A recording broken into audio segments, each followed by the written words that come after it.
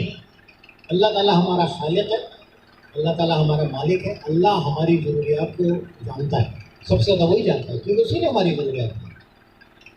تو ایک اچھا گھر بنے، ایک مسلمان گھرانے کی یہ نشانی ہونی چاہیے کہ وہ ایک اچھا گھر ہو جہاں رہنے والے ذہنی سکون محسوس کریں، جہاں رہنے والے دلوں میں اطمینان محسوس کریں۔ اچھا گھر وہ نہیں ہے جس میں آسائشیں بہت ہیں، جہاں جسمانی آرام کے سامان بہت ہیں۔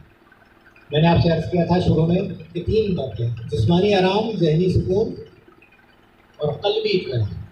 تو ایک باپ کا، ماں کا یہ فریضہ ہے کہ اپنا اچھا گھر بنائے، ایسا گھر جہاں رہنے والے ذہنی سکون میں ہوں، جہاں بسنے والے قلبی اطمینان میں ہوں۔ اور یہ کام اللہ اور اللہ کے رسول کی تعلیمات کو سمجھے بغیر اور ان تعلیمات کو اختیار کے بغیر نہیں ہوگا۔ اس کے لیے قرآن پاک پڑھیے، قرآن پاک سے تعلق بنائیے، رسول اللہ صلی اللہ علیہ وسلم کی تعلیمات کو سمجھیے، اسوہ حسنہ کو سمجھنے کی کوشش کیجیے، اسے اپنے اوپر اس کو اپنے اوپر اپلائی کرنے کی کوشش کریں۔ ہمیں یہ سیکھنا ہے کہ آج کے دور میں ہم تعلیمات نبوی پر کیسے عمل کریں گے، آج کے دور میں ہم قرآنی احکامات پر کیسے ہیں۔ آپ سب کا بہت بہت شکریہ۔ آخر میں احمد جی کی طرف سے، خواجہ شمس الدین رضوی صاحب کی طرف سے آپ سب کے لیے ایک مرتبہ پھر بہت دعائیں، اور ہمارے سانگڑ کے بہت